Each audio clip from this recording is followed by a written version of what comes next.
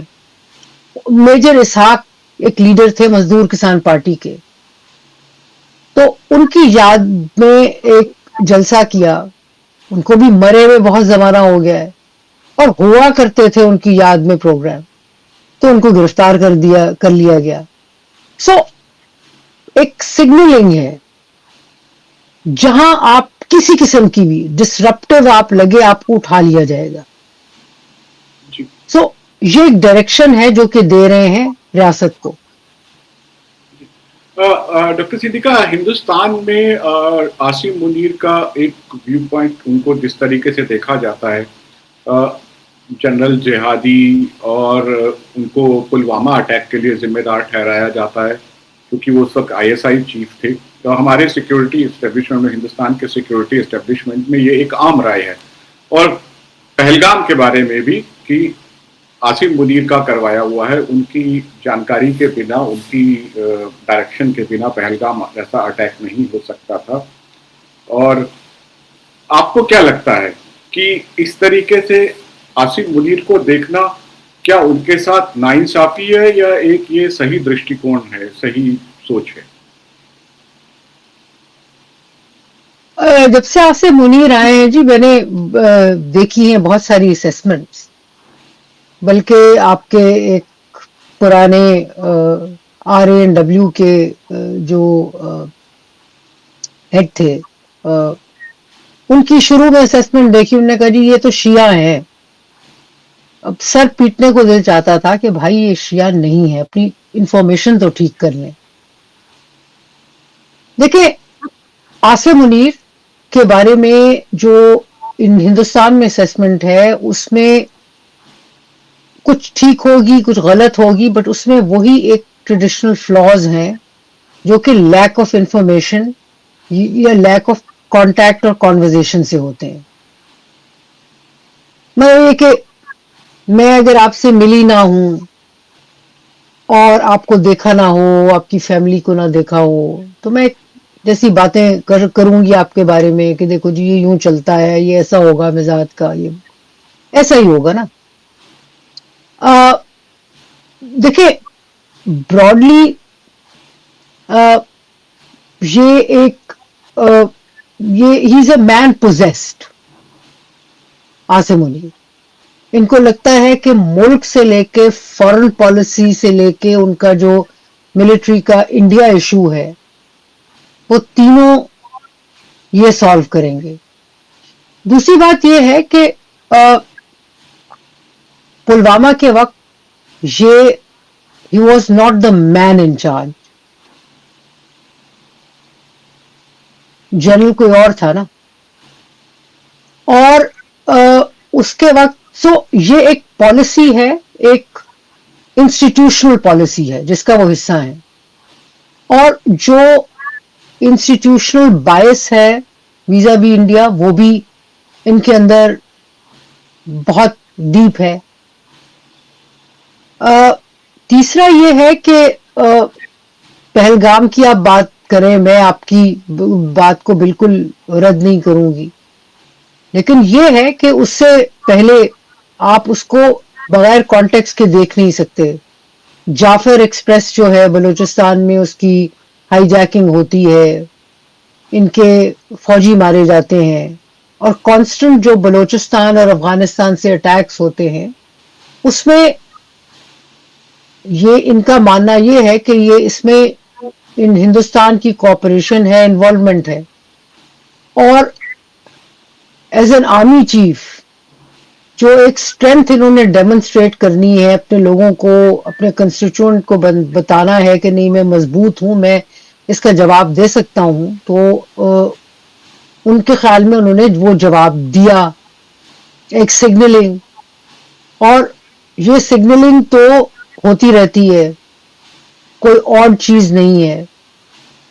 But I think یہ سمجھنا ہندوستان میں ضروری ہے کہ یہ باجوہ، جنرل باجوہ سے بالکل مختلف ہیں، یہ جنرل پرویز مشرف سے بھی مختلف ہیں، یہ بہت طریقوں سے جنرل ضیاء الحق سے بھی مختلف ہیں.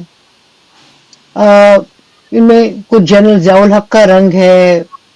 اچھا، اور بیسک جو پالیسی سٹرکچر ہے اس سے بھی یہ ہٹے نہیں ہیں. آپ یہ دیکھیں نا کہ جو ایک بیسک پالیسی ہے کہ ویسٹ ایشیا میں پاکستان کا رول بڑھانا، ہندوستان کو پش بیک کرنا، ایک انسٹیٹیوشنل پالیسی ہے نا، اس سے یہ ہٹے نہیں ہیں. اس میں یہ انویسٹڈ ہیں، یہ چیلنج نہیں کر رہے اس کو. باجوہ نے کوشش کی تھی تھوڑے دیر کے لیے، مشرف نے کوشش کی تھی تھوڑے دیر کے لیے، مینج نہیں کر پائے. سو یہ اس سارے پالیسی میں انویسٹڈ ہیں، اور یہ چاہتے ہیں کہ پاکستان کو آگے لے کے چلیں. اکانومی پہ ان کا بہت دھیان ہے. جو لوگ بتاتے ہیں وہ یہ ہے کہ یہ صبح اٹھتے ہیں، صبح اٹھ کے 4 بجے اٹھ جاتے ہیں، ایکسرسائز کرتے ہیں، اپنی ٹیم کو بھی اٹھا کے انہیں بھی کرواتے ہیں، اس کے بعد یہ بیٹھ جاتے ہیں، دنیا بھر کی اکانومی اس کو دیکھتے ہیں، اکانومسٹ کو بلاتے ہیں پوچھنے کے لیے. سو یہ اپنے آپ کو انہوں نے ایکوائر کر لیا ایک بڑا رول، اور ان کے اس مزاج کو سمجھنے کے لیے، سمجھنا جو ہے وہ میں سمجھتی ہوں کہ جو پاکستان آبزرورز ہیں ان کے لیے ضروری ہے. جی، آپ نے پاور پروجیکشن کی بات کہی.